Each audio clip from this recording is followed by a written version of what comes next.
오늘 말씀은 예수님이 변화산에 갔었을 때 제자들에게 찾아온 한 귀신 들린 아이의 아버지로 인해서 생겼던 많은 일들의 결과에 대한 말씀이에요. 오늘 말씀의 배경을 보면 마가복음 9장 14절부터 시작을 하거든요.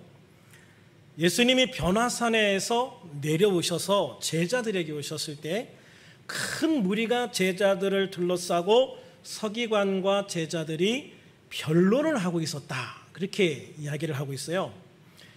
그런데 공동 번역에 보니까 제자들이 큰 군중에게 둘러싸여 율법학자들과 말다툼을 하고 있었다라고 했거든요. 그러니까 제자들과 서기관들이 지금 말다툼을 하고 있는 거예요. 점잖게 변론하고 있다라고 했는데 실제로는 굉장히 격한 말다툼을 지금 하고 있는 상황이거든요. 이런 것으로 미루어 보건대 지금 이 상황이 되게 좀 안 좋죠, 그죠?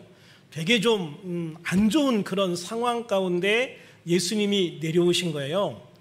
그런데 예수님이 무리 앞에 올 때 사람들이 야, 예수님 오셨다라고 예수님 앞에 앞다투어 달려나오기 시작을 해서 인사를 하기 시작을 합니다. 그때 예수님께서 무슨 일로 저 사람들과 다투느냐, 무슨 일로 저 사람들과 다투느냐라고 물어보셔요. 그럴 때 무리 중 한 사람이 나와서 이렇게 이야기합니다. 17절에 보면 선생님, 말 못하게 귀신 들린 내 아들을 선생님께 데려왔나이다. 귀신이 어디서든지 그를 잡으면 거꾸러져 거품을 흘리며 이를 갈며 그리고 파리해지는지라. 내가 선생님의 제자들에게 내쫓아달라 하였으나 그들이 능히 하지 못하더이다 라고 말을 해요. 예수님 없는 제자들의 처참한 실패에 대해서 얘기하고 있는 거예요. 그들이 예수님과 함께 있을 때는 늘 목에 힘주고 다녔죠. 이런 모습을 보면 꼭 어떤 이야기가 생각이 나냐면 이솝우화에 그 사자 뒤를 쫓아다니는 여우의 그런 이야기가 있잖아요. 사자 뒤를 여우가 이렇게 쫓아다니다 보니까 모든 동물들이 다 자기한테 절을 하는 것처럼 느껴지거든요. 근데 막상 사자가 없으니까 자기는 그렇게 힘센 존재도 아니었고 소중한 존재도 아니었다는 걸 깨닫게 돼요. 그러니까 예수님의 제자들도 그렇거든요. 예수님이 계실 때는 모든 사람들이 다 예수님 때문에 사실 존중해주고 말 들어주고 높여주고, 그런데 예수님이 안 계시니까 당장 문제가 생기는 거예요. 이게 사실 우리의 삶의 가장 중요한 문제이기도 하거든요. 우리가 예수님과 함께 있을 때는 예수님을 통해서 내가 높아지고 예수님을 통해서 문제가 해결되어지고 예수님을 통해서 하나님의 은혜가 주어져요.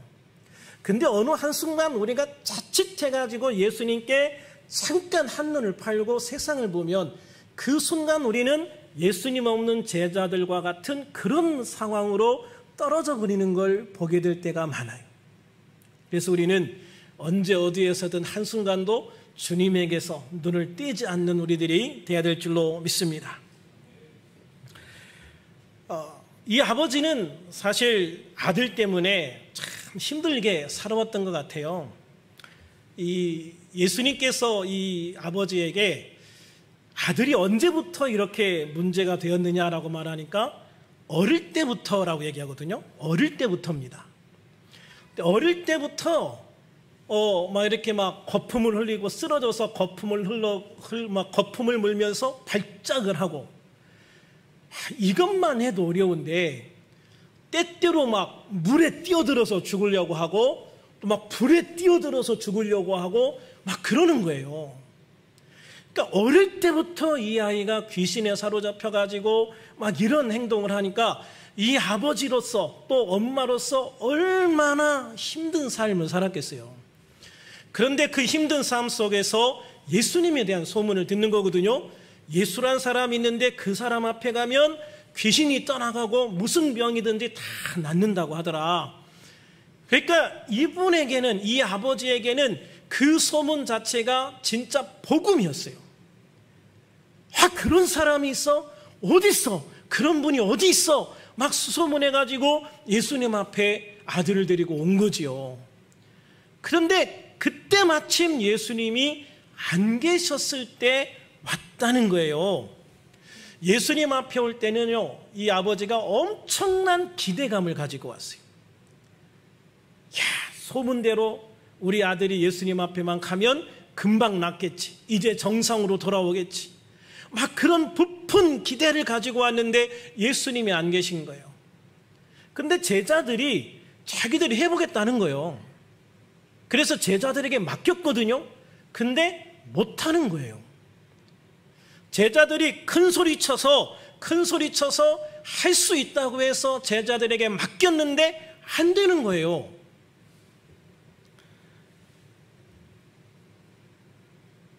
아마도 이 제자들의 입장에서는 그랬을 거예요. 예수님이 하시는 거 많이 봤잖아요. 그러니까 우리도 할 수 있겠지. 예수님이 흉내내면 되겠지라는 생각을 했던 것 같아요. 근데 하나님의 역사라는 것은 절대 흉내내서 되는 게 아니거든요. 여러분, 사도 바울이 이렇게 막 귀신을 쫓아내고 막 병든 자를 고치고 할 때 그 제사장 스게와의 7 아들에 대한 이야기 성경에서 보셨죠? 그 스게와의 7 아들이 바울을 흉내내다가 어떻게 됩니까? 귀신이 내가 예수도 알고 바울도 아는데 너는 누구냐라고 막 달려들어가지고 아주 낭패를 당하는 모습을 보여주잖아요. 하나님의 역사라는 것은 그렇게 흉내내서 되는 게 아니거든요. 하나님의 역사는 어디에서 나오냐면 하나님과 우리와의 관계 속에서 나오는 거예요. 하나님과 우리의 관계, 인격적인 관계, 이게 굉장히 중요해요. 그래서 하나님의 역사는 이 인격의 관계 속에서 나오는 거예요. 그러니까 내가 하나님을 믿는데, 예수님을 믿는데 그 믿는 믿음이 나와 주님과의 인격적인 관계의 소통이 이루어지고 그 인격의 나눔 속에서 하나님의 능력이 나의 능력이 되어지는 거예요. 그리고 나의 기도가 하나님에게 그대로 들려져서 하나님의 역사로 나타날 수 있는 관계가 맺혀져야 역사가 나타나는 건데, 제자들은 그냥 흉내만 냈던 것 같아요. 그러니까 이게 율법학자들이 거기에서 이렇게 그 과정을 딱 보니까 이거 완전히 엉터리잖아요.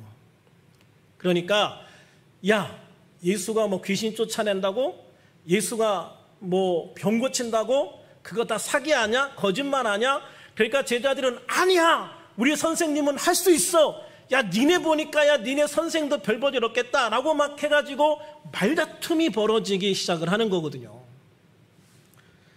그러니까 우리가 예수를 믿으면서요, 세상에 무엇을 보여주느냐가 사실 굉장히 중요한 거예요. 내가 예수를 믿는데 나의 삶 속에서 주님의 능력이 나타나지 않으면 결국은 사람들의 생각 속에 예수님도 별 볼 일 없는 존재가 되는 거예요. 내 삶 속에 하나님의 은혜가 나타나고 하나님의 능력이 나타나면 내 삶을 바라보는 많은 사람들에게 하나님이 능력이 있는 분, 하나님이 권능이 있는 분으로 그 사람들에게 보여지는 거잖아요. 그러니까 나의 삶이 사실 굉장히 중요한 거예요. 그래서 예수 믿는 사람들은요, 정말 잘 살아야 되는데, 잘 살아야 된다는 의미가 뭐냐면 주님과의 관계가 잘 맺혀져서 주님을 믿는 삶의 증거들이 내 삶을 통해서 나타날 수 있어야 된다는 거예요. 이게 사실 굉장히 중요한 거거든요. 제가 처음에 이제 치유사역을 배울 때, 전 원래 이제 치유사역이나 이런 거 안 믿고 사실 안 하고, 이제 침례교 목사거든요. 침례교 목사는 원래 그런 거 잘 안 해요. 장로교 목사님들보다 훨씬 보수적인 게 침례교 목사들이에요. 그래서 말씀을 가르치는 거, 큐티하고 성경 가르치고, 이게 제일이다, 그렇게 생각을 하고 그렇게 가르쳤어요. 그런데 이게 어떤 순간에 한계라는 게 딱 오기 시작을 하는 거예요. 하나님의 말씀을 가르쳤거든요. 열심히 배웠어요. 열심히 가르쳤고 열심히 배웠고, 근데 문제가 뭐냐면 이분들의 삶에 변화가 없는 거예요. 제 생각에는 이렇게 성경을 한번 읽었으니까, 성경을 한번 다 이렇게 그냥 강해하면서 성경 전체를 한번 다 읽었으니까 뭔가 삶이 변하겠지? 안 변하는 거예요. 요한복음을 이렇게 몇 달에 걸쳐서 성경 공부를 한번 다 했으니까 변하겠지? 안 변하는 거예요. 그러니까 제가 한 몇 년간의 과정을 쭉 겪으면서 내가 이게 목회의 한계인가라는 생각을 뼈저리게 하는 순간이 다 오더라고요. 그리고 이제 또 중요한 사건이 있었는데 뭐냐면, 우리 교회에 이제 그 암 환자가 새벽에 오셨어요. 근데 이분의 어머님이 무당한테 갔는데 무당이 그러더래요. 너네 딸은 교회 가야 나으니까 교회를 데려가라. 그래가지고 무당 말 듣고 딸을 데리고 오셨어요. 그래서 우리 교회에서 이제 새벽마다 이제 같이 하고 예배 드리고, 또 환자가 왔으니까 기도를 했죠. 제가 뭐 치유 사역을 안 한다고 해서 기도할 때 주님이 병을 고쳐준다는 것을 안 믿었던 건 아니에요. 그거를 이렇게 공개적으로 하지 않았을 뿐이지, 이분이 아파서 왔으니까 열심히 매일매일 기도를 했어요. 근데 참 놀라운 일이 일어난 게 뭐냐면, 이분이 그 암의 진행이 우리 교회 온 순간부터 딱 멈췄어요. 병원에서 이분 3개월 산다고 그랬거든요. 근데 우리 교회에서 8개월 동안 매일매일 새벽 예배하고 안수기도 하는 동안에 암이 하나도 진행이 안 됐어요. 오히려 이제 상황이 좀 나아졌다고 그랬거든요. 그런데 이제 어떤 가정적인 문제가 있어서 이분이 요양원으로 가시게 됐어요. 요양원에 가셔서 한 달 만에 호스피스 병원으로 오셨어요. 그리고 일주일 만에 돌아가셨어요. 근데 제가 그때 그분의 장례를 치르면서 정말 힘들었던 게 뭐냐면, 이분이 이렇게 한 8개월 정도 우리 교회에서 매일매일 예배드리고 새벽 예배드리고 기도하고 안수기도 해주고 그래가지고 암이 멈췄다고 해서 좋아했는데, 그 기간 동안에 하나님께서 이분의 암을 완전히 고쳐주셨으면 얼마나 좋았을까. 막 그런 마음이 드니까 이분의 장례를 치르고 돌아왔는데, 제가 그냥 막 어떻게 보면 막 슬럼프에 빠지는 거예요. 기도도 하기 싫고 말씀도 읽기 싫고 어떻게 보면 막 설교도 하기 싫은 거예요. 그래서 내가 이거밖에 안 되나? 정말 하나님, 내가 말씀대로 하면 말씀을 통해서 치유되고 회복된다고 분명히 말씀을 가르쳤고 또 그렇게 기도했는데, 하나님 왜 이런 역사가 일어나지 않느냐. 그러니까 하나님 앞에 막 떼써가면서 기도를 했던 것 같아요. 그러다가 이제 신문 광고에 치유 사역에 대한 광고가 나왔어요. 그러니까 정말 어떻게 보면 내 슬럼프를 이겨야 되겠다는 마음 하나로 그거를 시작을 한 거예요. 근데 뭐 제가 모르는 거 가르친 건 아니거든요. 다 알죠? 성경 읽은 게 몇 번인데, 제가 신대원 졸업할 때까지 성경 110 몇 번 읽었는데, 뭐 지식적으로 하면 바삭하죠. 다 그냥. 그런데 중요한 게 뭐냐면, 너무나도 잘 알고 있는 그 말씀을 정말 믿지 않았다는 거예요. 알고 있고 아멘하고 그렇다고 인정을 했지만, 그런데 내가 거기에 대해서 정말 확실하게 믿지 않았다는 게 느껴지기 시작을 하는 거예요. 그러면서 주님 앞에 엄청나게 회개를 많이 했어요. 그리고 그 치유 사역을 배우면서 또 정말 제 안에 많은 것들이 변화가 되어지고 또 생각이 바뀌는 계기가 됐거든요. 그리고 나서 이제 우리 성도님들한테도 이제 주님이 치유하신다. 그래서 기도해가지고 또 많은 성도들이 치유를 경험을 했어요.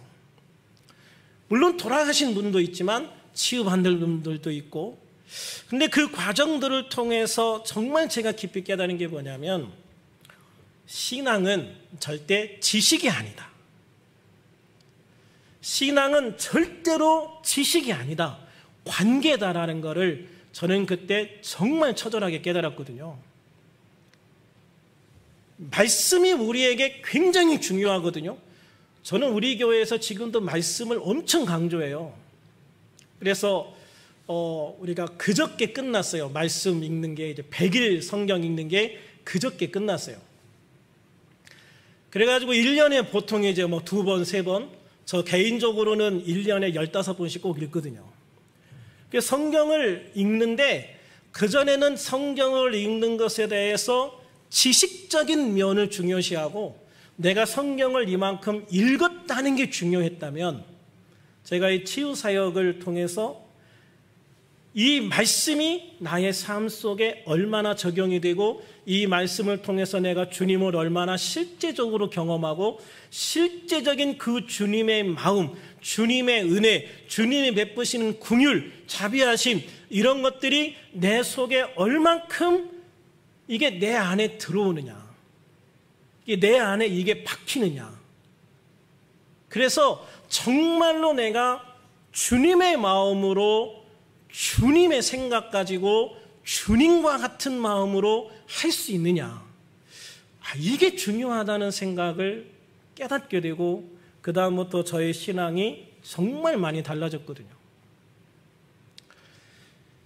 우리가 신앙생활하면서 세상적으로 문제가 되는 게 저는 그거라고 생각을 해요. 우리나라에 그리스도인들 많지 않습니까? 정말 많아요. 제가 이렇게 다니다 보면 예수 믿는다고 표시를 안 내서 그렇지, 얘기하다가 이렇게 보면 교회 다니세요? 그럼 어떻게 알았어요? 이런 분들 많아요. 근데 왜 세상에 나가서 교회 다니는 걸 그렇게 꽁꽁 숨기시는 분들이 많은지 모르겠어요.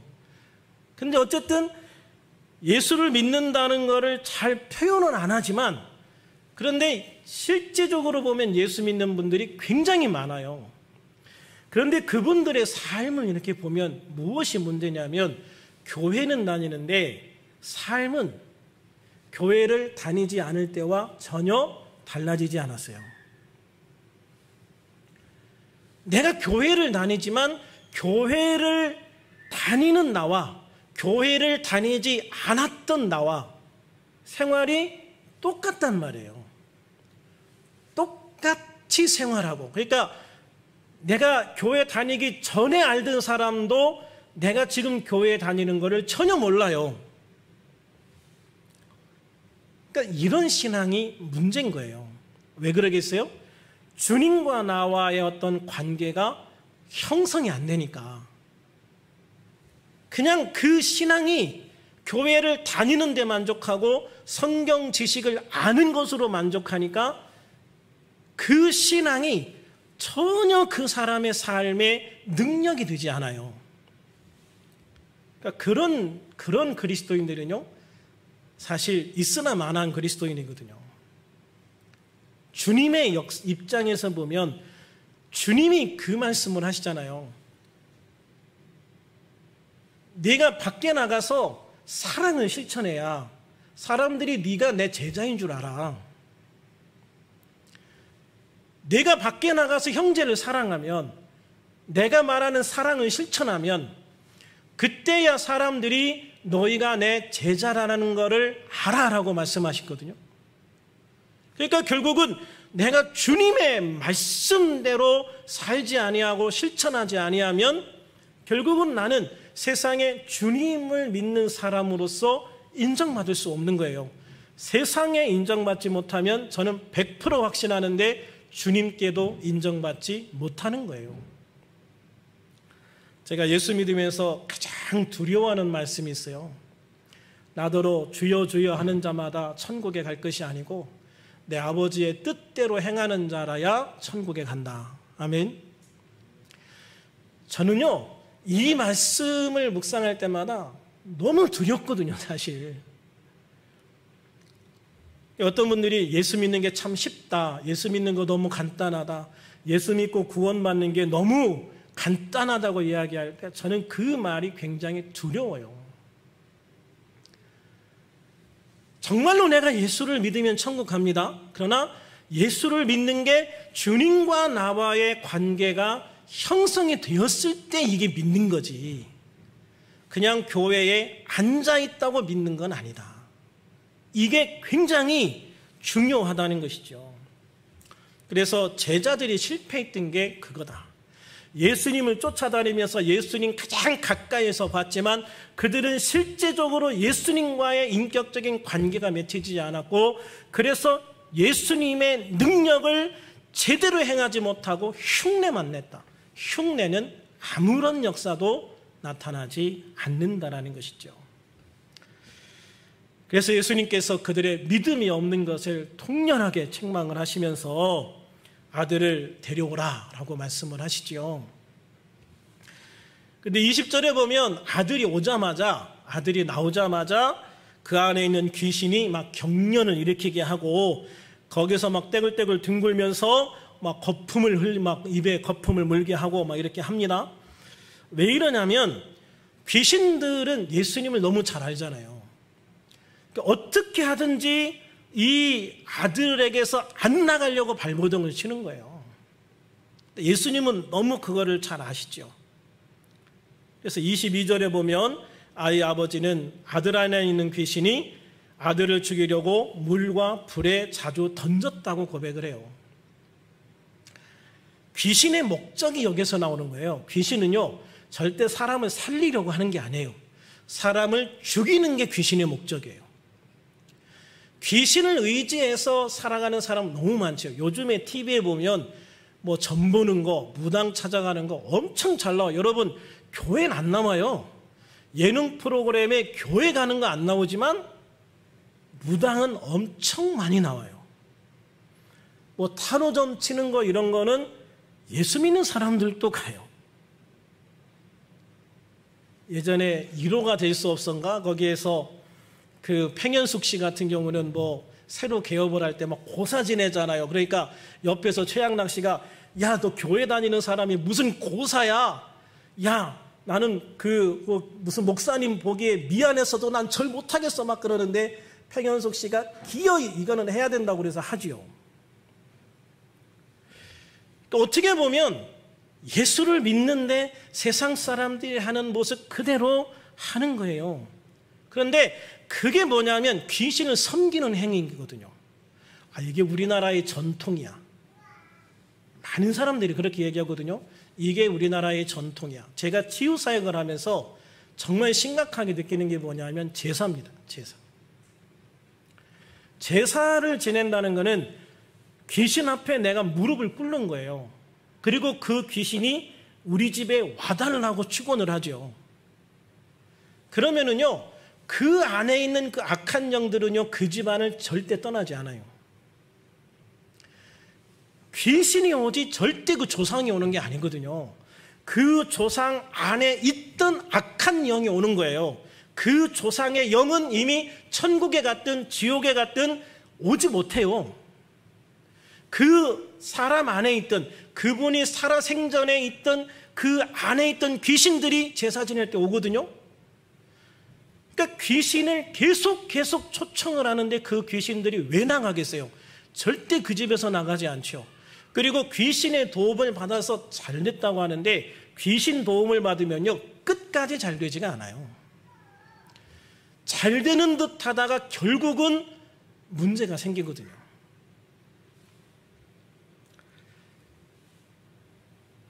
그래서 악한 영의 목적은 죽이는 거다. 실패하게 만드는 거다.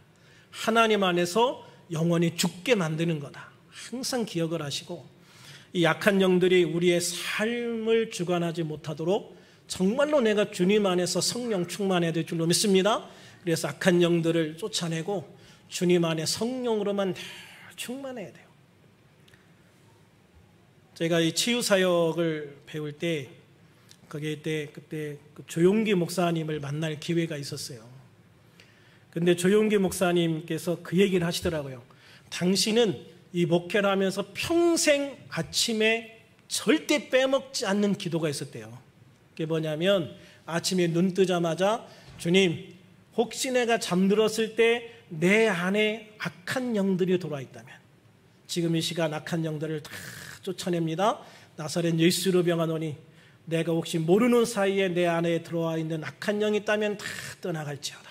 그리고 우리 집안에 악한 영이 있다면 다 떠나가고 주님의 성령으로만 은혜로만 충만하게 하옵소서.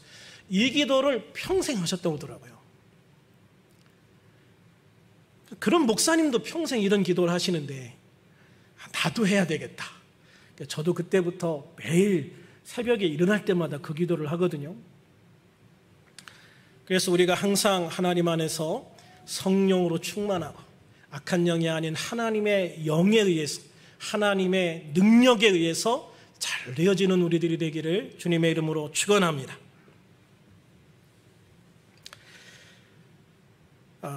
사실 이제 아버지의 마음은 아들의 이런 어떤 아주 이 극한 상황이죠. 아들의 극한 상황 때문에 부모는 굉장히 힘들었을 거고 그 부모가 힘들었던 만큼 아들의 치유에 대한 간절함은 훨씬 더 컸을 거예요. 근데 간절함이 컸던 만큼 제자들이 실패할 때 뭐도 컸겠어요? 실망도 컸겠죠. 그러니까 그때 그 실망했던 게 예수님 앞에 그대로 드러나요. 이 아이 아버지가 예수님께 뭐라고 얘기하냐면 무엇을 하실 수 있거든 우리를 불쌍히 여기서 도와주세요. 무엇을 하실 수 있거든, 이 말이 문제거든요. 무엇을 하실 수 있거든. 당신의 제자들을 보니까 못할 수도 있다는 생각이 듭니다. 그러니까 할 수 없으면, 할 자신이 없으면 아예 처음부터 하지 마시고, 만약에 그래도 제자들보다는 당신이 스승이니까 스승으로서 제자들보다 더 나은 능력이 있다면 한번 좀 해봐 주세요라는 의미거든요. 이거는 어떤 모습에 보면은 굉장히 불신적인 모습이에요. 어떤 목사한테 와서 이렇게 얘기했으면 쫓겨났을지도 몰라요. 그러니까 듣는 예수님이 굉장히 기분이 나쁠 그런 이야기를 지금 이 아버지가 하고 있는 거예요. 근데 한편으로는 아버지의 마음이 이해가 되면서도 이 예수님은 절대 그런 걸 용납을 안 하시는구나 하는 걸 알게 돼요. 우리가 사람의 환경을 사람은 이해하거든요. 근데 주님도 이해를 하시지만 용납 안 하실 때가 있어요. 사실 이게 굉장히 중요한 차이거든요. 주님은 아세요. 나의 연약함을 아시죠. 얘가 이렇게 실망했겠구나. 이렇게 낙심했겠구나.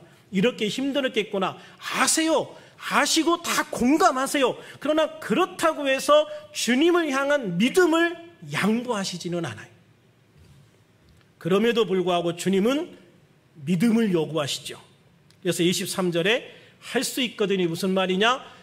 믿는 자에게는 능히 하지 못할 일이 없느니라. 아주 단호하고 분명하게 말씀을 하시는 거예요. 할 수 있거든이 무슨 말이냐?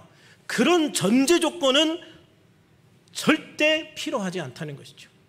너의 입에서 그런 말이 나오면 안 된다. 왜 그러냐면 믿는 자에게는 능히 하지 못할 일이 없기 때문이다.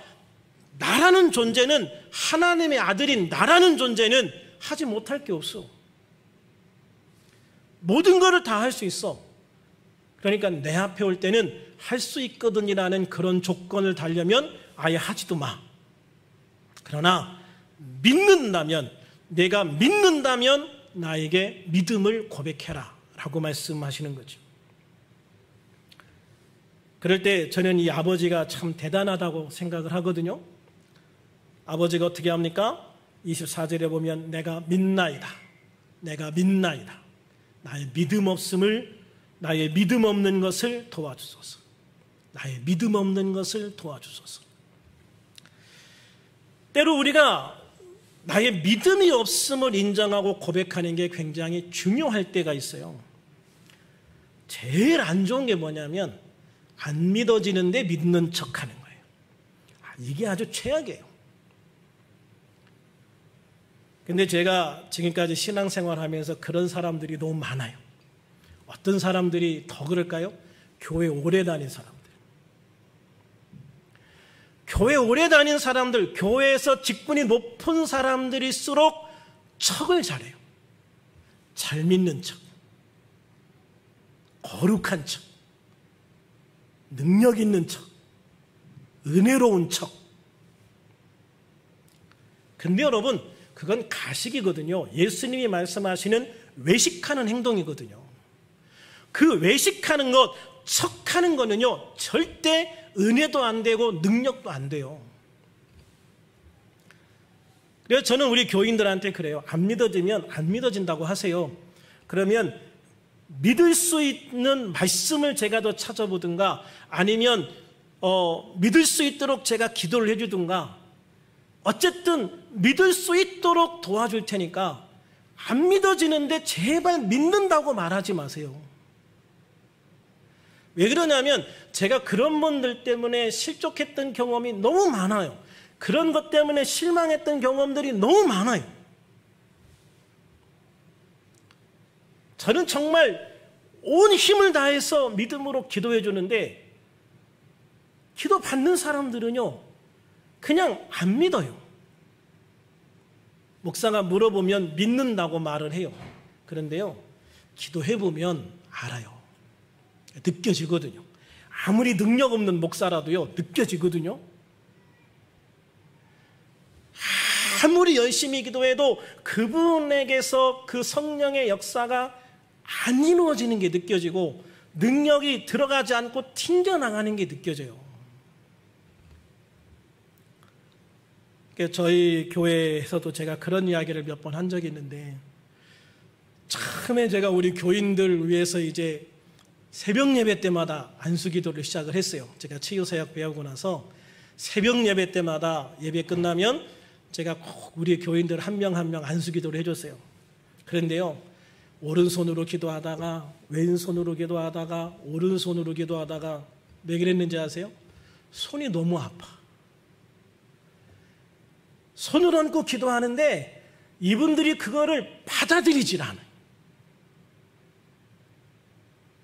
기도하는데 받아들여지지 않으니까요. 막 손만 아픈 거예요. 막 이 손이 여기서 여기까지 막 점점 막 이 통증이 오기 시작을 하면 어떻게 할 수가 없어요. 그러니까 이제 왼손으로 기도했다가 왼손이 너무 아프면 다시 이제 오른손으로 기도했다가 제가 그거를 한 3, 4개월 했어요. 3, 4개월 정도 하니까 그때부터는 이게 이분들이 이 기도를 받아들이는구나 하는 게 느껴지기 시작을 하더라고요. 그러니까 제가 성경 공부하면서 솔직히 물어봤어요. 그때 잘 안 믿어졌죠? 그냥 목사님이 열심히 기도해 주시니까 눈 감고 있는데 사실 안 믿어졌죠? 나중에 얘기하니까 다 그래요. 그런데 실제적으로 제가 많은 분들 치유 집회도 하고 막 이렇게 하지만 정말 안 받아들여지는 분들이 많아요. 그런데 기도하면 기도하는 대로 그냥 팍 빨아들이는 사람들이 있어요. 어떤 사람들인지 아세요? 선교지에 있는 사람들이에요. 선교지에 있는 사람들. 제가 전에 인도에 집회 갔을 때는 거긴 인도 남부 지역이라 그래도 종교적인 활동이 비교적 자유로워요.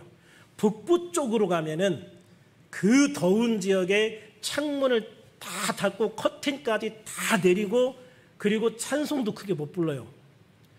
근데 거기는 전기 사정이 안 좋아서 선풍기가 세게도 안 돌아가거든요.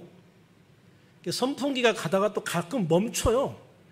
그런데도 문을 못 열어놔요. 북부 지역에 가면. 그래서 차에 내릴 때도 그 교회 문에 딱 붙여가지고 사람이 타고 내리는 게 거의 안 보이게 해요. 근데 남부 지역에 가면은요 교회도 동네마다 꽤 있어요. 그리고 저희들이 가서 집회했던 교회 중에 하나는 그 지역의 부시장이 또 거기 장로님이세요. 그래서 그런 데 가서 이렇게 집회하고 기도해 주면 이분들은요 이렇게 신앙생활 하는데 얼마나 힘들게 신앙생활 하겠어요. 거기는 다 힌두교권이잖아요. 힌두교권이니까 이분들은 확실하게 예수를 안 믿으면 절대 교회 안 나와요. 그러니까 그분들이 남부 지역에 산다고 하더라도요, 어떻게 보면 생명 걸고 나오는 사람들이거든요. 이 힌두교인들이 언제 돌변해서 자기들을 해칠지 아무도 몰라요. 늘 그런 불안함이 있어요. 그럼에도 불구하고 정말 열심히 신앙생활해요. 그런데 이런 분들이니까 와가지고 누가 안수기도 해준다고 하면요, 그렇게 사모하면서 안수기도를 받아요. 그리고 안수기도 받고 막 사람들이 막 뛰어나가요. 나중에 보면은요, 가가지고 뭐 부인도 데리고 오고 아기도 안고 오고, 그래서 안수기도를 한참 해줬는데도 처음보다 안수기도 해줄 사람이 막 2배, 3배로 막 더 많아져 있어요. 심지어 우리가 그렇게 다 기도를 끝내고 차를 타고 떠나는데 어떤 분이 그 차를 가로막고 막 안 비켜주는 거예요. 그래서 왜 그러냐 했더니 우리 애가 아직 기도를 못 받았다고. 그러면서 그 버스에 뛰어 올라와서 기어이 우리 아이 안수기도를 해달라고. 그래가지고 그 아이가 사실 기도 제일 많이 받았죠. 그 차에 타고 있는 모든 목사님들이 안수기도 한 번씩 다 해줬으니까. 근데 그렇게 막 사모하잖아요. 그러면요, 그게 느껴져요. 기도해주는 사람이요, 느껴져요. 그러니까 내가 가지고 있는 주님의 능력보다 더 많은 것들이 더 그분에게 빨려 들어간다는 걸 알게 돼요. 우리가 하나님 안에 살아가면서, 우리가 예수를 믿으면서 믿느냐 믿지 않느냐, 단순히 그냥 믿는 척하느냐 진짜 믿느냐, 사실 굉장히 중요한 문제라고 저는 생각을 해요. 그래서 안 믿어질 때는, 우리가 잘 믿는 분도 어떤 성경 부분에서는 잘 안 믿어질 때가 있거든요. 그러면 목사님한테 찾아가서 목사님 이건 좀 잘 안 믿어집니다, 목사님 이거는 좀 다시 좀 설명 좀 해주세요.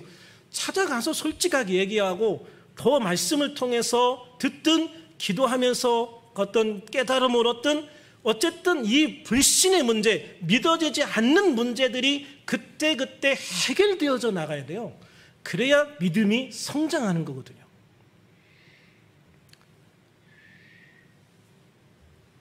그런 면에서 이 아버지는 참 대단한 사람이다. 어떻게 보면 사회적인 체면도 있잖아요. 그 주변에 아는 사람 많을 거잖아요. 그런데요, 그런 상황에서 내가 믿음이 없었습니다, 내가 믿음이 없는 거를 좀 도와주셔서 내가 믿을 수 있게 해주세요라고 무릎 꿇는 게요, 절대 쉬운 게 아닙니다. 근데 이 아버지는 그걸 하죠. 그럴 때 예수님께서 그 아이 안에 있는 더러운 귀신을 꾸짖어서 쫓아내십니다. 그래서 말 못하고 못 듣는 귀신아, 내가 내게 명하노니 그 아이에게서 나오고 다시 들어가지 말라. 참 이게 중요해요. 나오고 다시 들어가지 말아라. 나오고 또 들어가면 더 문제가 되거든요. 그러니까 나오되 2번 다시 들어가지 못하도록 아주 딱 막아주시는 역할까지 하시거든요.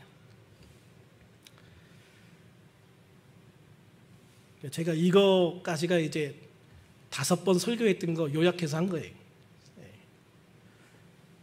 어쨌든 예수님은 아버지의 믿음을 보시고 그 아이 안에 있는 귀신을 명하여 떠나가게 하시고 다시 들어가지 못하게 명령까지 하심으로 완전한 치유를 이루어 주시는 거예요. 그리고 그 이후에 예수님과 제자들이 한 집에 들어갑니다. 그 집에 들어가셨을 때 제자들이 굉장히 창피했던 것 같아요. 그래서 몰래 아주 조용히, 다른 사람들이 들을까 봐 예수님 기회다다고 얘기했는지 모르겠어요. 우리는 왜 그 귀신 쫓아내는데 실패했습니까? 우리는 왜 실패했습니까? 라고 예수님 앞에 물어봐요. 그때 예수님의 대답이 29절에 기록이 되어 있습니다. 기도 외에 다른 것으로는 이런 종류가 나갈 수 없느니라. 기도 외에는 다른 방법이 없어. 공동 번역에 보면 뭐라고 되어 있냐면 기도하지 않고서는 그런 것을 쫓아낼 수 없다. 기도하지 않고서는 그런 것을 쫓아낼 수 없다. 새 번역을 보면 이런 부류는 기도로 쫓아내지 않고는 어떤 수로도 쫓아낼 수 없다라고 말씀을 하셔요. 참 굉장히 중요하죠. 한마디로 말하면 기도밖에 없어. 기도 외에 다른 방법이 없어라고 말씀을 하시는 거죠. 그렇습니다. 예수님은 제자들의 실패 원인이 기도하지 않은 거예요. 여러분, 기도라는 게 단순히 그냥 우리가 주님 뭐 해주세요라고 말하는 게 기도가 아니라 실제적으로 우리의 고백을 통해서 주님과 인격적으로 연결되는 게 기도거든요. 저는 기도할 때 가끔 이렇게 대화식으로 하나님 앞에 그냥 대화식으로 기도할 때가 많아요. 그러니까 제가 새벽 예배 드리려고 딱 나오면 새벽 한 4시 반쯤 딱 나오면서 하나님 날씨 참 시원해졌어요. 진짜 가을이네요. 요새 새벽에 나오면은요 썬득해요. 추워요. 그래서 반팔 입고 나오다가 추워가지고 얇은 잠바 걸치고 나오고 그럴 때도 있거든요. 하나님 오늘은 정말 춥네요. 이제 더운 여름 다 갔어요. 그러면 주님께서 제 마음에 그래 더운 여름 다 갔지. 힘든 거 많은 시간 지나갔지. 이제 날씨가 시원해진 것만큼 더 좋은 일들이 있을 거야. 그런 마음이 제 마음에 딱 들어요. 그러면 주님 그렇지요?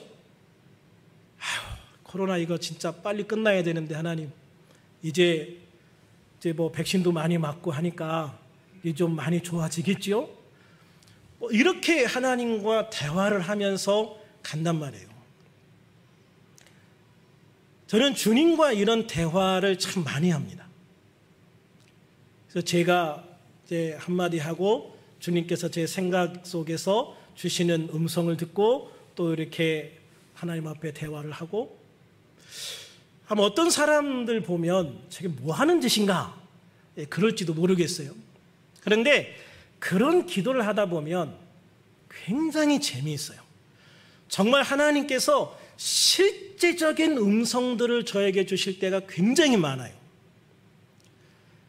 그래서 기도하지 않았다는 것은 단순히 우리가 하는 식의 기도를 하지 않았다는 의미도 있겠지만 정말 주님 안에서 그 인격적으로 연결되어 있지 않은 그런 것들을 책망하시는 것이기도 한 거예요.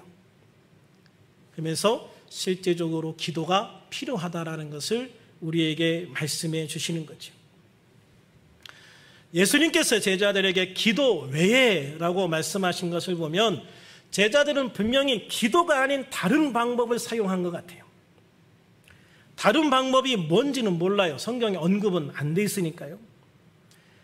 그렇지만 분명한 것은 말도 안 되는 어떤 창피한 모습이었을 거다라는 추측은 하게 돼요. 19절에 보면 믿음이 없는 세대요 라고 막 책망하시잖아요. 믿음이 없는 세대요. 내가 얼마나 너희와 함께 있으며 얼마나 너에게 참으리요. 이런 말씀을 하는 걸 보면 제자들이 했던 방법이 믿음의 방법이 아니에요. 아니면 그 당시에 사람들이 흔하게 행했던 어떤 마술적인 방법이었을 수도 있다고 생각을 해요. 그 당시에 마술사들이 굉장히 많았어요.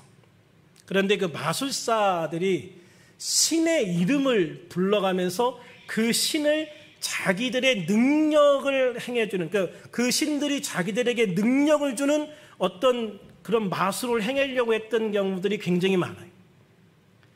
성경에 보면 우리가 이제 여호와, 야훼라고 하지만 야훼라는 발음이 더 정확한 발음이죠. 근데 야훼라는 발음이 자음만 있어요. 히브리어는 원래 모음이 없거든요. 그러니까 우리나라 말하면 하나님이라고 한다면 히읗, 니은 이것만 있는 거예요. 근데 이걸 가지고 이 사람들이 하나님의 이름을 어떻게 보면은 발음해 보려고 굉장히 많은 시도를 했던 기록들이 있어요. 왜 그러냐면 자기들이 하나님의 이름, 야훼의 이름을 부르면 그 신이 나에게 마술적인 힘을 준다고 생각을 했기 때문에 그렇게 한 거예요. 이거는 그 당시에 그 지역의 이방인들도 그랬지만 유대인들도 이런 마술을 굉장히 많이 행했어요. 그러니까 아까 제가 그 바울의 그 모습을 흉내냈던 스게와 일곱 아들, 그 스게와가 제사장이거든요. 이방인 제사장 아닙니다. 이스라엘 유대인의 제사장이에요.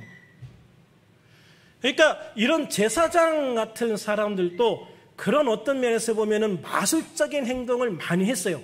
그러니까 예수님의 제자들이 행했던 게 아마도 그런 모습이었을 거다. 그런 어떤 마술사들의 모습을 흉내낸, 예수님의 모습을 보고 마술사들이 행했던 것을 흉내낸 어떤 그런 모습이었을 거라는 생각이 들어요. 그러니까 예수님이 그런 것들에 대해서 강력하게 책망하고 계시는 것이죠. 그래서 우리는 하나님 안에서 기도를 해야 되는데 이 기도는 하나님의 능력과 은혜를 신뢰하고 기도할 때 이루어지는 거예요. 기도는요, 하나님의 능력과 은혜를 신뢰해야 기도가 되는 거예요.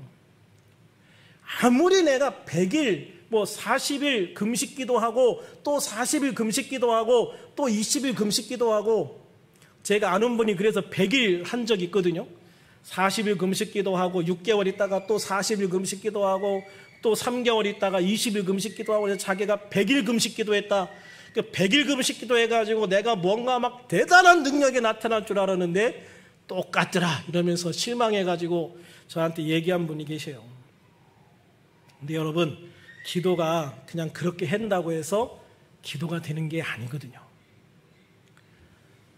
하나님의 능력을 얼만큼 신뢰하느냐, 하나님이 나에게 주신 은혜를 얼만큼 신뢰하느냐, 기도는 그래서요 신뢰의 문제예요. 하나님을 신뢰하는 것, 그게 기도거든요.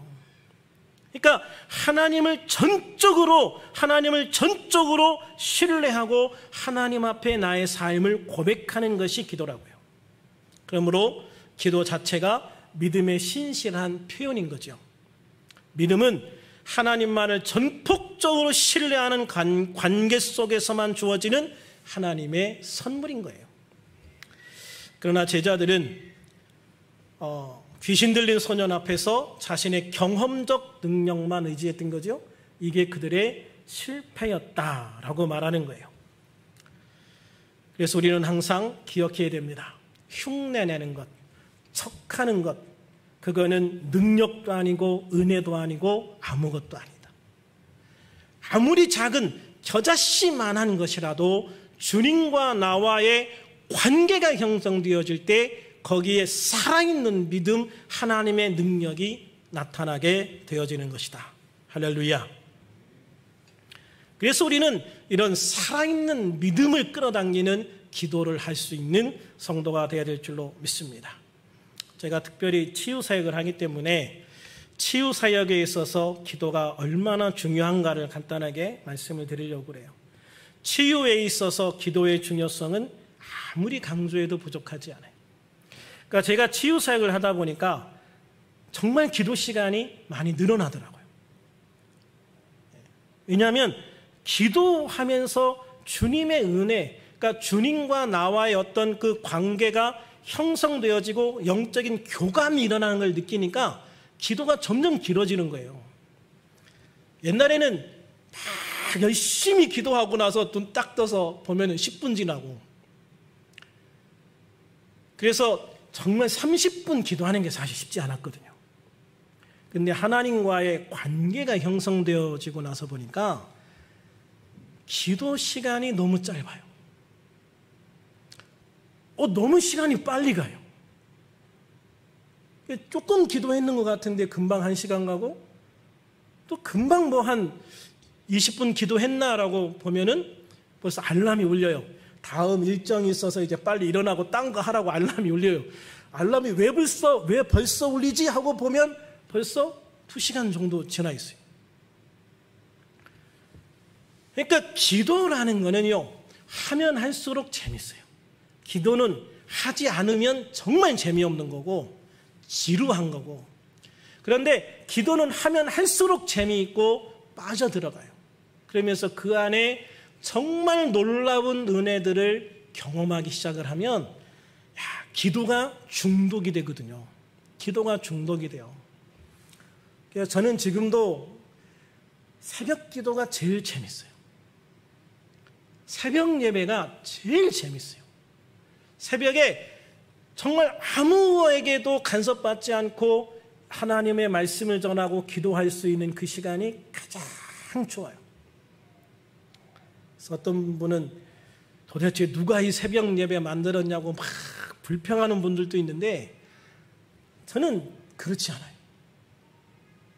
다른 것보다 새벽에 기도하러 일어나는 시간이 가장 행복한 시간이에요.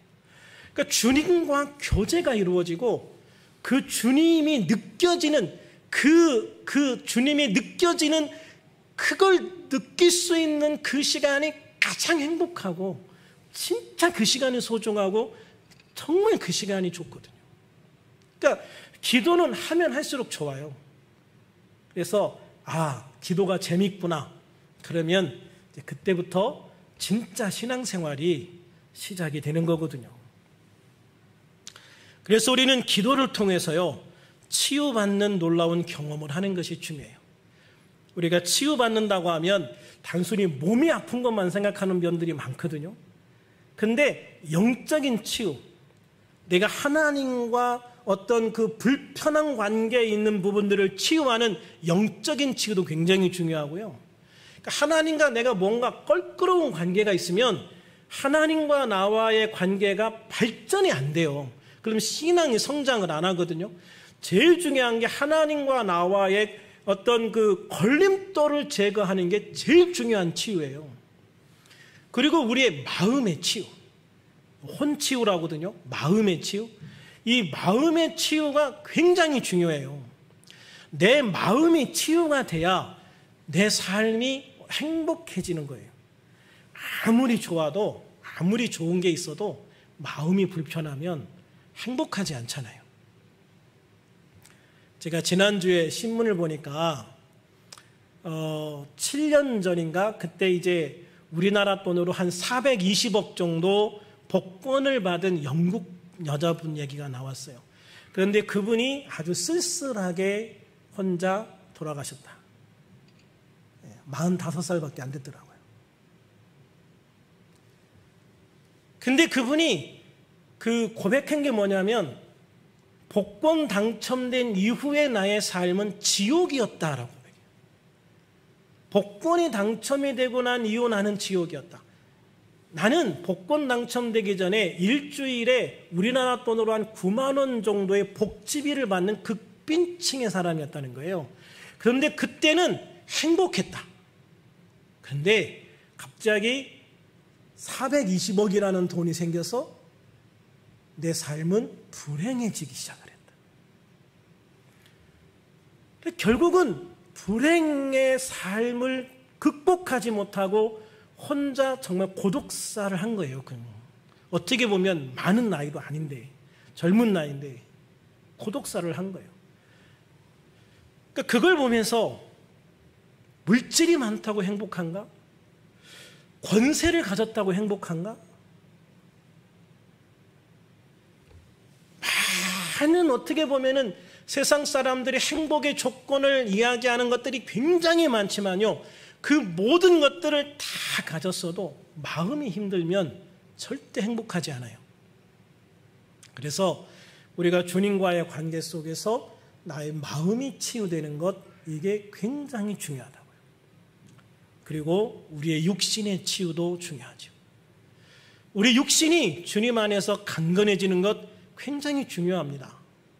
그래서 몸이 건강해야 어떻게 보면 영적으로도 충만하거든요. 제가 사실은 이제 이번 주에 백신 2차를 맞았어요.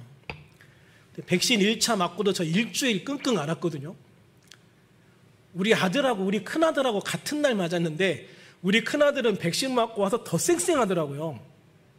이번에 2차 맞고도 뭐 그 주사 맞은 거기 그 팔만 조금 아프다고 그러지 뭐 하나도 힘이 안 들대요. 근데 저만 힘든 거예요. 밤에 막 잠도 못 자고 막 타이레놀 먹고 겨우 잠들고 너무 아파가지고 막 힘들고, 저는 이게 백신 한 번 맞으면 정말 일주일 끙끙 앓아요. 그래서 제가 지난 한 3일 동안 정말 끙끙 앓다가 어제 오늘 겨우 일어나서 이제 온 거거든요. 근데요, 몸이 아프면 정말 아무것도 못해요. 몸이 아프면 아무것도 못해요. 그래서 우리 몸이 강건해야 돼요. 아멘. 그래서 우리의 영도 강건하고 마음에 있는 질병도 다 치유받아서 마음이 행복해지고 육신이 강건해지고, 그러고 나서 우리의 삶에 중요한 문제가 있는데 그게 바로 환경의 치유예요. 내가 아무리 행복하고 싶어도 환경이 안 따라지면 또 이게 또 문제가 되는 거예요. 그러니까 내 주변의 환경, 이 환경을 지배하는 사탄의 세력을 내가 쫓아버리고 내 환경까지도 하나님이 지배할 수 있는 환경을 만들어야 내 삶이 진짜 행복하고 형통한 주님의 삶이 이루어지기 시작을 하거든요. 그래서 우리는 특별히 영과 우리의 마음, 혼과 육신과 환경의 치유를 위해서요, 치열하게 기도해야 돼요. 그래서 이 환경에 우리 가정이랑 범주도 들어가거든요. 우리 가정 안에서 한 명만 아프면 다 힘들잖아요. 그러니까 제가 요즘에 느끼는 게 뭐냐면, 우리 아버님하고 이제 떨어져 살지만, 우리 아버님은 이제 서산, 충남 서산에서 사시고 저는 이제 여기 수도권에서 살지만, 아버님이 건강하실 때는 잘 몰랐어요. 근데 아버님이 이제 올해가 이제 91세신데 90세 되시니까 확연하게 달라지시고, 이제 몸이 많이 아프시고, 갑자기 뭐 응급실도 가시고, 그래서 이제 아버님이 돌아가실지도 모른다는 생각을 하니까 너무 마음이 힘들어지는 거예요. 사실 저하고 같이 사는 분도 아닌데, 그죠? 그런데 멀리 떨어져 계시지만 그 아버님이 늘 편찮으시고 막 때때로 뭐 응급실 갔다 오셨다고 하고 막 이러니까 이게 어떻게 보면 내 삶의 굉장히 많은 부분이 힘든 생각이 들어요. 그러니까 환경이라는 거는요, 이게 멀고 가깝고가 문제가 아니더라고요. 그래서 우리가 이 환경의 문제, 특별히 우리 가정의 문제, 이웃의 문제를 정말 기도를 많이 해야 돼요. 그래서 기도의 시간이 점점 늘어나는 거예요. 처음 기도할 때는 나만 기도하잖아요. 나만 잘 살면 되거든요. 그리고 기껏해야 같이 살고 있는 가족 정도. 그런데 환경 치유를 배우다 보니까 내가 알고 있는 모든 사람들을 위해서 기도해야 되고, 특별히 나라와 민족을 위해서 기도를 굉장히 많이 해야 돼요. 이 나라가 나의 삶에 미치는 영향이 굉장히 크잖아요. 그래서 우리는 이 네 가지의 치유를 위해서 정말 치열하게 기도하고, 그 다음에 이 치유라는 환경 속에서 주님이 주시는 행복과 기쁨과 소망을 온전히 누릴 수 있는 우리 성도들이 되어야 된다라는 것을 정말 깊이 깨닫게 되었다는 것이죠. 그래서 영혼육, 환경, 정말 전인 치유를 기도를 통해서 경험하고 누릴 수 있는 우리 사랑과 평화의 교회 성도님들이 되시기를 주님의 이름으로 축원합니다. 그럼 우리가 어떻게 기도해야 되는가? 첫 번째로 하나님은 우리의 기도를 들으신다는 분명하고 확고한 믿음의 자세를 가져야 돼요. 들으면 좋고 안 들으면 말고, 이미 안 들으시는 기도예요. 그런 기도는. 이사야 58장 9절에 보면 한번 같이 읽어볼까요? 내가 부를 때에는 나 여호와가 응답하겠고 내가 부르짖을 때에는 내가 여기 있다 하리라.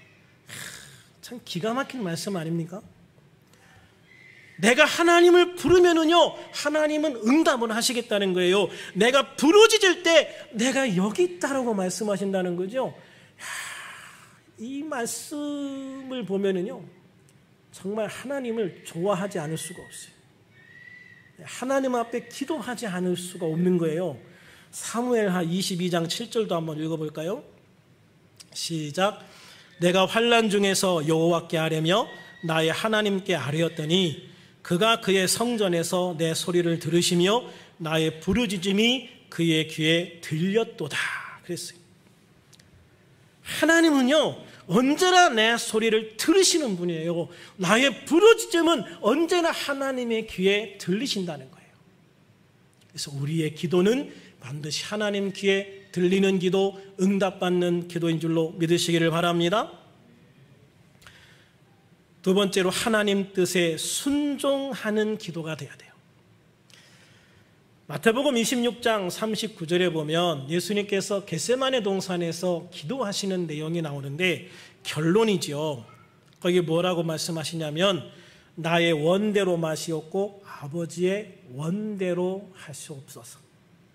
나의 원대로 마시옵고 아버지의 원대로 하옵소서. 지금 예수님께서 간절히 기도하는 게 뭐예요?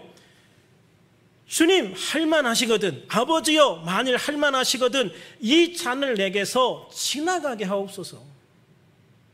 나의 십자가를 좀 피하게 해주세요. 아버지, 이 십자가만 피하게 해주세요. 정말 간절하게 기도하시거든요. 그런데 결론은 뭐예요? 나의 원대로 마시옵고 아버지의 원대로 하옵소서. 우리가 기도할 때 때로 나의 기대와 다른 응답들이 올 때가 많아요. 근데 여러분, 내가 기도한 대로 응답해 주시는 그 응답과 내가 기도했는데 내가 기도한 것과 다른 응답이 왔을 때 어떤 게 더 중요한 응답이라고 생각을 하세요? 많은 분들이요, 내가 기도한 대로 응답받는 기도가 좋은 응답이라고 생각을 해요. 그런데 그렇지 않아요. 내가 기도한 대로 응답받은 거는요, 그거는 어떻게 보면 응답받지 않아도 그것이 이루어질 수 있는 거예요.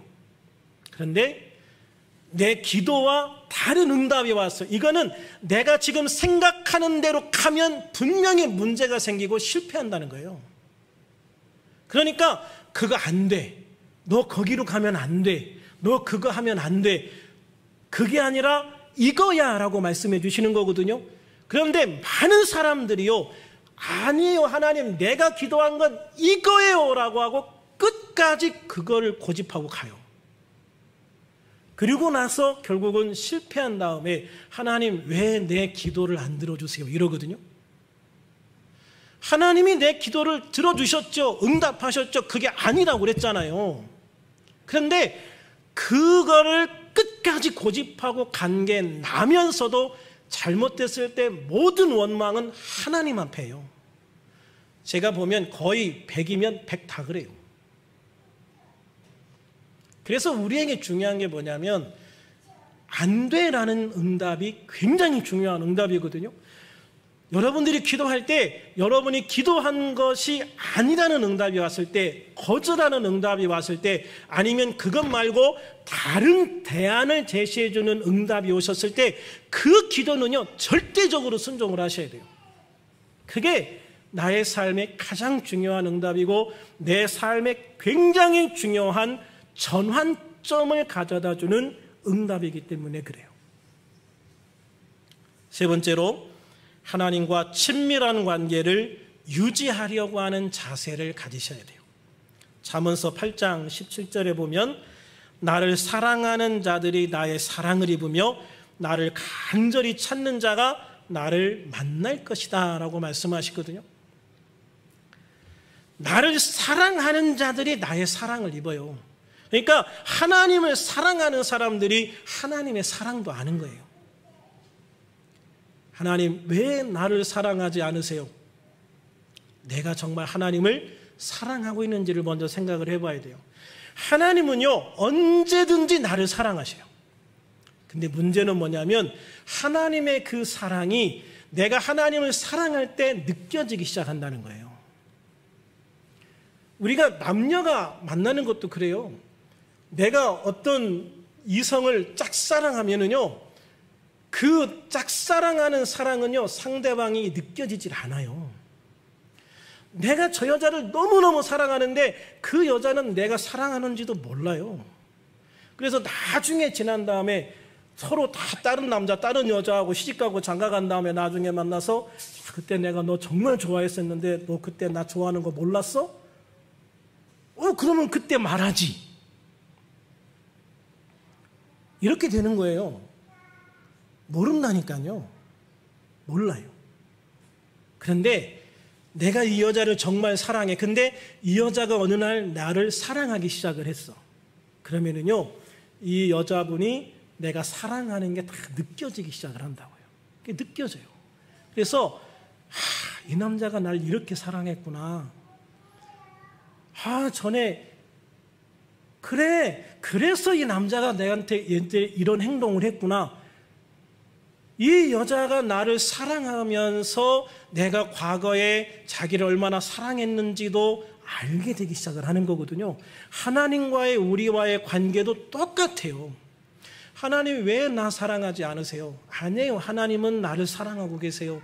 문제는 뭐냐면 내가 하나님을 사랑하지 않아요. 그러니까 그 사랑이 내게 느껴지지를 않는 거예요. 그래서 나를 사랑하는 자들이 나의 사랑을 입으며 나를 간절히 찾는 자가 나를 만날 것이다. 그래서 주님과 친밀한 관계, 정말 주님을 사랑하고 주님의 사랑을 느껴가는 아름다운 기도가 되어질 때, 그때 우리의 기도는 완성이 되는 것이고, 그때 하나님의 역사들이 이루어지기 시작을 하는 것이고, 그때 하나님의 능력이 내 삶에서 나타나기 시작하는 거예요. 그러므로 우리는 기도를 통해서 하나님과 더 친밀한 관계를 만들어가고 유지시켜 나가고 더 발전시켜가는 하나님의 성도들이 되시기를 주님의 이름으로 축원합니다. 그런 병든 자가 기도할 때 그 결과는 어떻게 나타나느냐, 성경 몇 군데만 볼까요? 사무엘상 1장 26절에서 28절에 보면 한나의 기도가 나와요. 한나가 이르되 내 주여 당신의 사심으로 맹세하나이다. 나는 여기서 내 주 당신 곁에 서서 여호와께 기도하던 여자라. 이 아이를 위하여 내가 기도하였더니 내가 구하여 기도한 바를 여호와께서 내게 허락하신지라. 내가 구하여 기도한 바를 여호와께서 내게 허락하신지라. 그러므로 나도 그를 여호와께 드리되 그의 평생을 여호와께 드리나이다 하고 그가 거기서 여호와께 경배하니라. 한나는 아이를 갖지 못하는 여자였죠. 얼마나 간절히 기도했습니까? 너무 간절해서 막 말도 제대로 안 나왔죠. 그래서 엘리 제사장이 막 술 취했다고 막 야단치기도 하고 그러는데, 내가 술 취한 게 아니라 내 마음이 너무 간절해서 그렇습니다라고 얘기하잖아요. 그런데 그 간절한 기도가 응답을 받죠. 그리고 그 기도의 응답은 사무엘이라고 하는 위대한 이스라엘의 지도자가 태어나는 계기가 되어지는 거예요. 열왕기하 20장 5절부터 보면 히스기야의 기도가 나와요. 근데 히스기야가 너 이제 죽을 거니까 내 삶을 정리해라 라고 히스기야가 딱 통보하니까, 이사야가 딱 통보를 하니까 히스기야 왕이 벽을 보고 통곡하면서 기도하죠. 그러면서 하나님, 지금까지 제가 당신을 어떻게 섬겼는지를 한 번만 돌아봐 주시고 제가 하나님을 섬겼던 그 모습을 보셔서 병 좀 낫게 해주세요. 그래서 하나님께서 수명을 연장시켜 주시잖아요. 그때 돌아와서 뭐라고 얘기하냐면 내가 내 기도를 들었고 내 눈물을 보았노라. 내가 내 기도를 들었고 내 눈물을 보았다. 기도가 그냥 말만이 아니라 그의 마음까지도, 기도하는 그의 마음까지도 주님 보시고 들으시고 응답하신 걸 믿으시기를 바랍니다. 그래서 우리가 하나님 안에서요, 정말 중요한 게 그거예요. 신앙생활 내 마음 내키는 대로 하다가 어느 날 갑자기 하나님 도와주세요. 잘 안 될 때가 있어요. 왜 그러냐면 하나님과의 관계가 안 맺혀져 있는데 뜬금없이 하나님 도와주세요. 이게 안 되거든요. 생전 모른 척하던 사람이 와가지고 자기 아쉬울 때만 와가지고 얘기하면 도와주고 싶으십니까? 별로 그냥 그렇지요. 평상시에 자기 잘 나갈 때는 나 모른 채 하고 내가 찾아가도 말대꾸도 안 해주고 아는 채도 안 하더만 자기가 아쉬우니까 와가지고 막 도와달라고 별로 도와주고 싶은 마음이 없지요. 관계 형성이 안 된 거예요. 근데 이 히스기야는 워낙 하나님한테 잘했잖아요. 그러니까 하나님이 이미 그가 죽을 거다라고 딱 최종 결정을 하신 상태였음에도 불구하고 15년이라는 생명을 더 연장시켜 주시는 거예요. 그래서 이 기도는 평상시에 꾸준히 하는 게 얼마나 중요한지를 잘 보여주고 있어요. 역대하 30장 18절 20절을 보면은요, 에브라임과 므낫세와 이사갈과 스불론의 많은 무리는 자기를 깨끗하게 하지 아니하고 유월절 양을 먹어 기록한 규례를 어긴지라 히스기야가 그들을 위하여 기도하여 이르되 선하신 여호와여 사하시옵소서. 여호와께서 히스기야의 기도를 들으시고 백성을 고치셨다라고 했어요. 사실 율법을 어긴 거죠. 하나님의 제사법을 어긴 거죠. 그래서 하나님께서 에브라임과 므낫세와 이사갈과 스불론 지파를 징계하신 거예요. 그런데 그 징계에 대해서 간절히 기도할 때 하나님께서 히스기야의 기도를 들으시고 백성을 고치셨다라는 거예요. 전 이것 때문에 나라와 민족을 위해서 많이 기도합니다. 하나님, 이 백성을 고쳐주세요. 이 나라의 백성이 이렇게 교회를 멀리하고 교회를 죄악시하고 또 요즘은 전도한다고 하면 고발해가지고 그 경찰이 오고 요즘 정말 최악이에요. 이렇게 하나님을 멀리하고 하나님에 대한 배타적인 이 백성들을 용서해 주시옵소서. 정말 이 백성들을 위한 기도가 안 할 수가 없어요. 안 할 수가. 그래서 우리 깨어있는 성도들을 통해서 하나님이 이 백성을 용서하실 수 있도록 우리가 기도해야 될 줄로 믿습니다. 호세아 6장 1절에 보면은요, 오라 우리가 여호와께로 돌아가자. 여호와께서 우리를 찢으셨으나 도로 낫게 하실 것이요 우리를 치셨으나 싸매어 주실 것입니다. 정말 우리가 하나님 안에서요, 회개할 것이 있을 때 회개하는 것이 정말 중요한 치유의 첫 단계예요. 회개할 것을 회개하지 않으면요, 아무리 기도해도 그 기도는 응답이 안 돼요. 그래서 내가 무엇인가 회개할 것이 있으면 그거를 가장 먼저 회개하는 회개운동이 중요해요. 회개운동 다음에 부흥운동이 일어나는 게 거의 어떻게 보면은 법칙처럼 돼 있거든요. 그런데 우리의 삶에도 마찬가지예요. 우리의 삶에 충분한 회개가 우리의 삶에 충만한 은혜를 가져다 줘요. 우리의 삶에 충분한 회개가 충만한 은혜를 가져다 준다. 늘 기억을 하셔야 돼요. 그래서 회개하며 기도할 때 찢으셨으나 도로 낫게 하실 것이요 치셨으나 싸매어 주시는 놀라운 은혜가 우리에게 주어질 줄로 믿습니다. 마태복음 9장 35절에 보면 예수님께서 모든 도시와 마을에 두루다니사 그들의 회당에서 가르치시며 천국 복음을 전파하시며 모든 병과 모든 약한 것을 고치시니라 라고 그랬어요. 그러니까 예수님이 이 땅에 오셔서 가장 중요하게 가신 사역 중에 하나가 치유 사역이시거든요. 어딜 가든지 병자들을 먼저 치유하셨어요.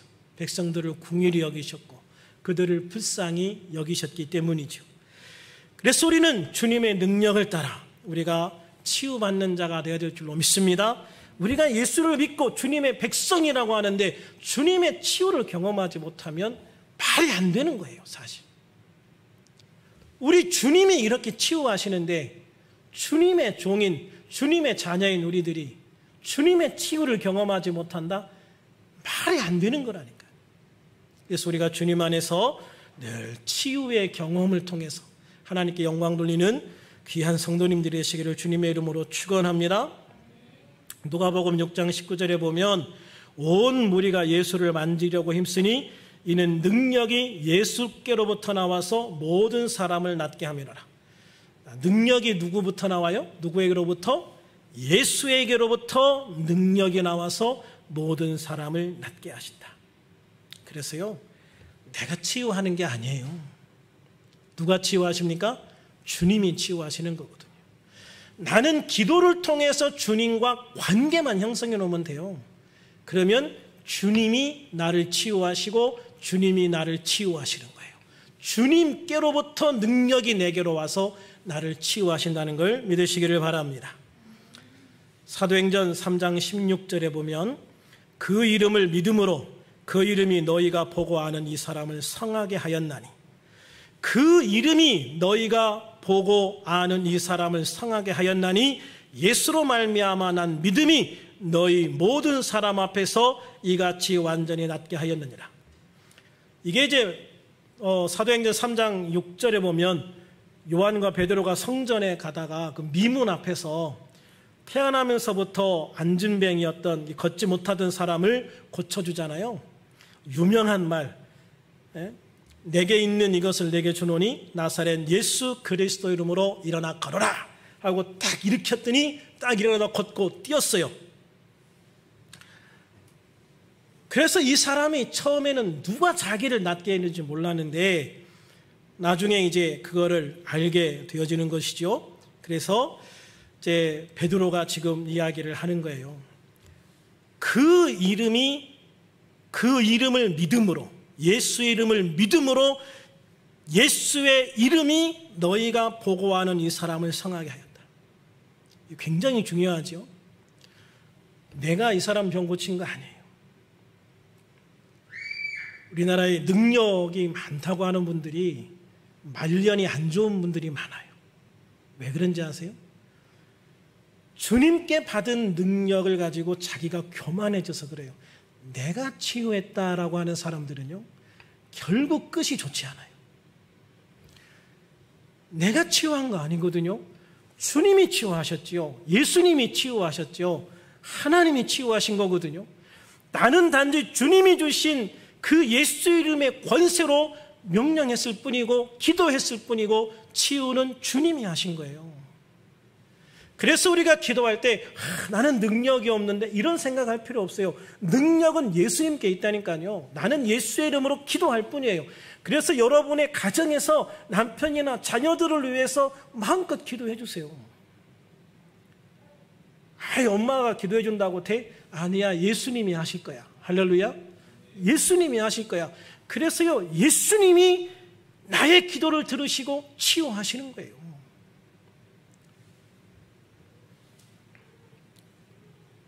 사도행전 28장 8절에 보면 사도 바울이 로마로 압송되어 가던 중에 이제 배가 파선해가지고 멜리데라는 섬에 상륙을 하거든요. 그때 이제 그 섬의 가장 높은 사람인 보블리오의 부친이 열병과 이질이 걸렸는데 이 사람을 치유해줘요. 그리고 또 그전에는 갑자기 불 피웠는데 동면하고 있던 독사가 나와가지고 꽉 물어가지고 전 정말 바다의 그 풍랑 속에서도 살아나왔는데 정말 죄인인가 보다. 여기까지 와가지고 독사에 물려 죽는 걸 보니까. 그러고 죽는 걸 기다렸는데 안 죽고 그냥 뱀 툭 털어내버리고 말잖아요. 그러니까 그런 걸 보고 사람들이 놀래죠. 그래서 그 섬에서 가장 그 높은 사람인 버블리어가 초청해가지고 잘 섬기고 그때 그 아버지가 아파서 바울이 기도해가지고 그 아버지의 병을 낫게 해주잖아요. 굉장히 여러분, 우리가 주님 안에 살면서 정말 우리는 이런 멋있는 그리스도인들이 됐으면 좋겠어요. 어디 가든지 예수의 이름이 나타날 수 있는 그리스도인, 정말로 자신 있게 당당하게 나는 할 수 없지만 주님은 하십니다라고 주님의 이름으로 담대하게 기도해 줄 수 있는 그리스도인, 어떤 상황에서든지 예수 이름으로 당당하게 행동할 수 있는 그런 그리스도인이 되었으면 좋겠다는 것이죠. 그게 기도의 능력이에요. 마지막으로 야고보서 5장 13절에서 18절 한번 같이 읽어볼까요? 시작. 너희 중에 고난당하는 자가 있느냐? 그는 기도할 것이요. 즐거워하는 자가 있느냐? 그는 찬송할지니라. 너희 중에 병든 자가 있느냐? 그는 교회 장로들을 청할 것이요. 그들은 주의 이름으로 기름을 바르며 그를 위하여 기도할지니라. 믿음의 기도는 병든 자를 구원하리니 주께서 그를 일으키시리라.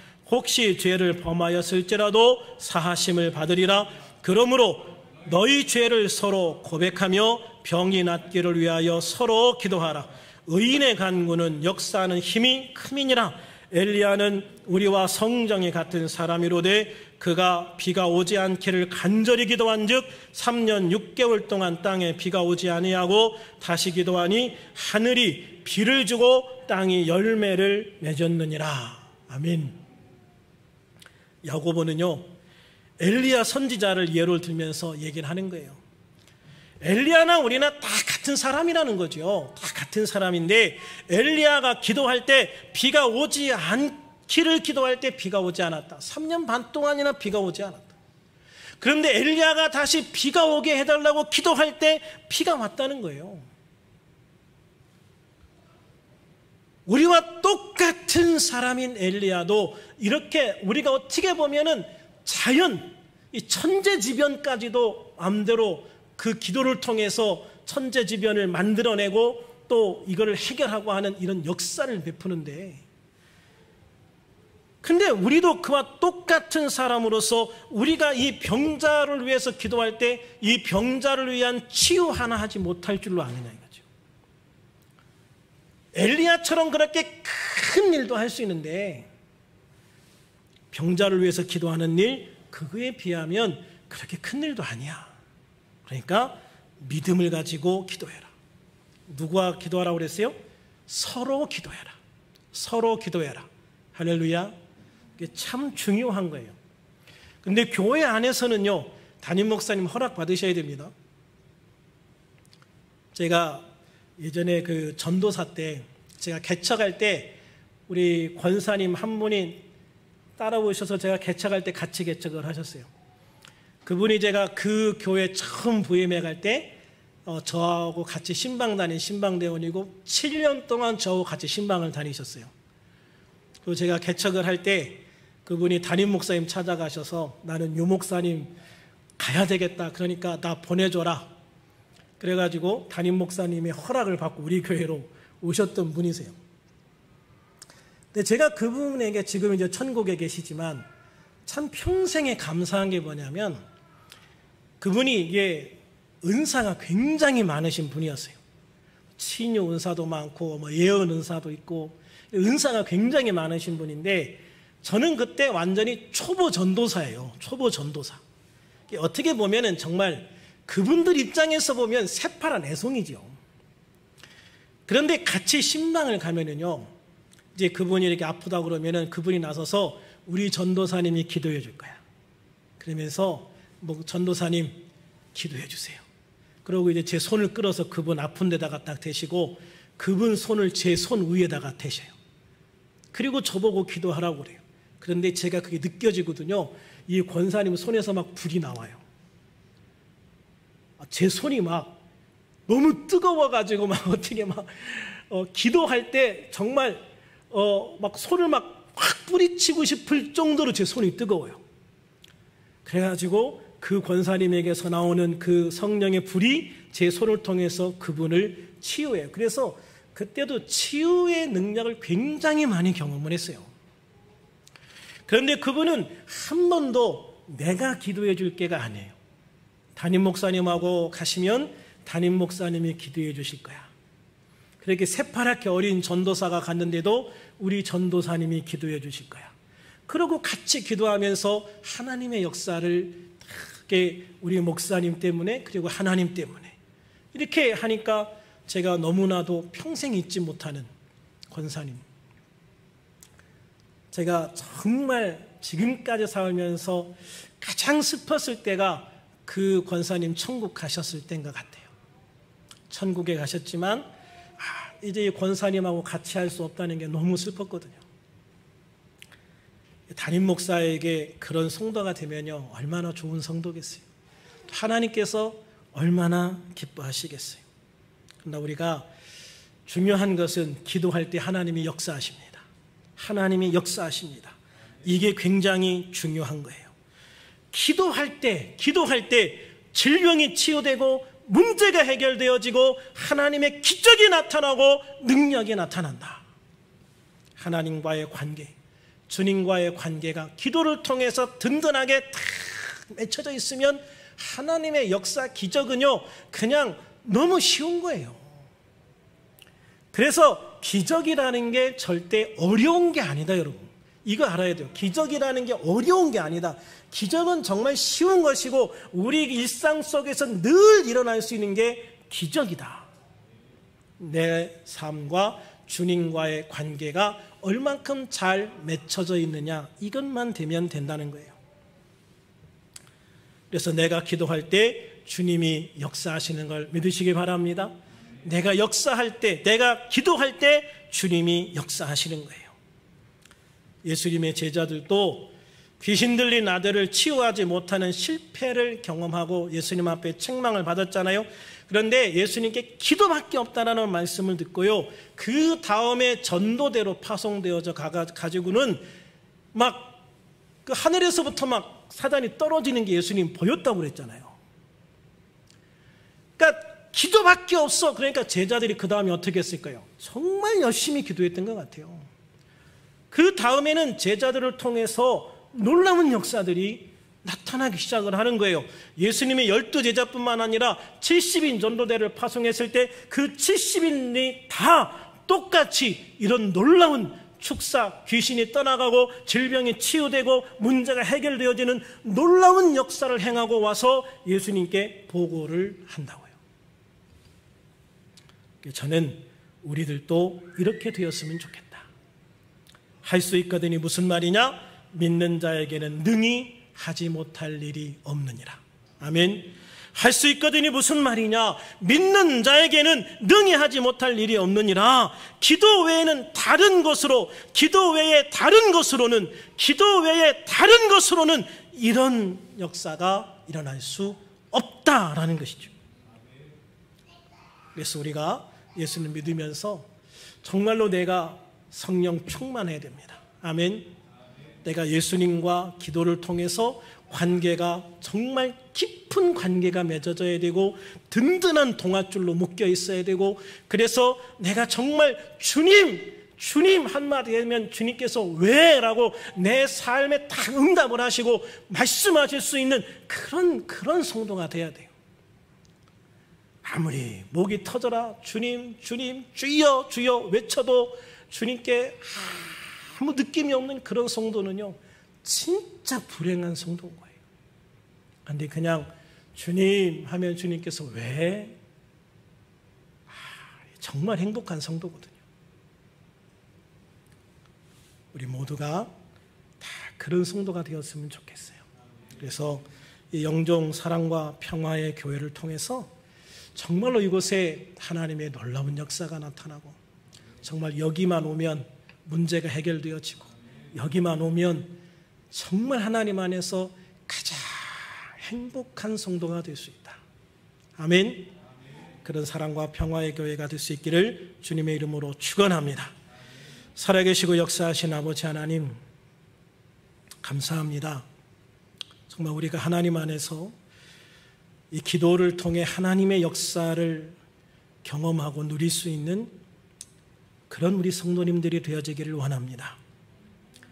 영종 사랑과 평화의 교회가 정말로 이 기도의 놀라운 역사가 함께하는 아름다운 교회가 되어지기를 소망하고, 또 이곳에 있는 모든 성도님들 위해 바로 그러한 하나님의 역사가 함께하는 귀한 성도님들이 되어지기를 소망합니다.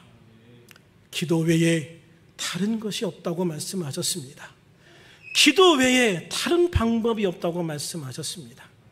우리가 기도하고 믿음으로 주님 앞에 나갈 때에 우리를 통한 놀라운 역사가 나타날 것을 믿사오니 우리 이윤경 목사님을 통해서 하나님의 이런 놀라운 역사가 나타나게 하시고 또 여기에는 모든 성도님들을 통해서 바로 그 하나님의 권능과 능력이 나타나는 그런 이 귀한 교회가 되어줄 수 있기를 소망합니다.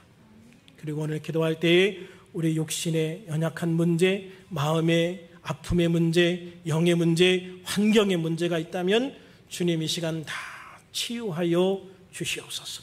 하나님께서 온전히 치유하여 주시옵소서. 예수님의 그 은혜가, 그 예수님의 그 평안이, 그 예수님의 소망이 우리 가운데 꽉 차오를 수 있도록 주님 도와 주시옵소서. 예수님 이름으로 기도합니다.